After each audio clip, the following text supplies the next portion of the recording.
ستان څه نوم دی؟ زما نوم د شهادت باچا او والد اسحاق باچا. اسحاق باچا. او عربي کلی پکې یاد کا. عربي کلی صبح تغبه شرکړ. ها اوس پکې ښارونه نومونه یاد کړه. پاکستان چې څومره ښارونه دي. ها پاکستان نومونه راته کوم. او قمر اکمل شهید افریدي نسخانه نصباح الحق او ادرالي اچھا شفیق.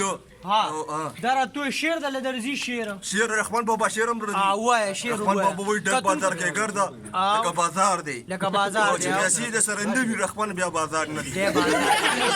ډک بازار کې ګرځا چې پیسې سره ډک بازار کې ګرځا تم را سره وای ډک بازار کې ګرځا چې پیسې سره وی رحمان بازار دی. چې پیسې د سره رحمان بازار دی. بیا پیسې سره نشته بیا بازار نه دی. چې پیسې سني اډو بازار نه دی. خو د کارو کنه خپل کوتونکو ته ترانه وای. ترانه پاسر د میشادباد کیشور هین شادباد پاسر د ملکانیدات هو تيوا ريبر ترب يو كما جمل ستاور يو للا جاني مال جان استقبال سيد الجلال ياتيه توابن كتابنان بيري دارا تو يا كان د مشهور ملكون نمونه واخ ملكونو دا ګور د ملكون دي لکه ته لور کې ګرځیدلې دا ملک لکه دا یو ملک دی. دا یو ملک دی. دا یو لور خاص دی او مردان د بسونه دی ورته ټانګ سکاوي لایشن کوچ او بلال دايو دا لکه د ملكون نمونه افریقا شو استرالیا شو نیوزیلند شو ایرلند شو سکاټلند شو او تغبه شو او پېښور شو خیبر پختونخوا تصله خان پېښور دا ډېر غټ د ښارونو نومونه دي. د ملکونو نومونه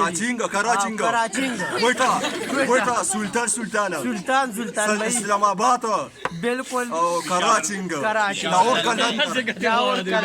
لاهور کلندر پیسل لوانی 2020 کې ور پیسل کوم ټیمونه دي پکې کوم ټیمونه دي پېښور ټیم دی کراچینګ ټیم دی اسلام آباد ټیم دی لاهور کلندر او کویټه او د کې پلیران نمونه درځي کویټه او ردی د کویټه نمونه والا د کویټه نمونه سفاراز دی کامر اکمل دی ام نندذیر دی فخر زمان دی افریدی او د بار ملکونه پکې کسان راغلي او راغلي دي واکسانه کلمه رسمي اولاد رسل او زګیلو او واکسانه ميلر منداشتاکو اخره کې بس ترنم وای هغه د هغه شعر چې په ترنم کې وای اور قدم ته به د پروګرام شرکت ته کوکړی وای شرکت ته کوکړی شرکت ته وای کوکړی چرګا کې او چې چرګا کې پتک ته بکړی وای چې ته وای مرغی او چې ته وای لکه ته وای تیرا میرا تیرا دشمن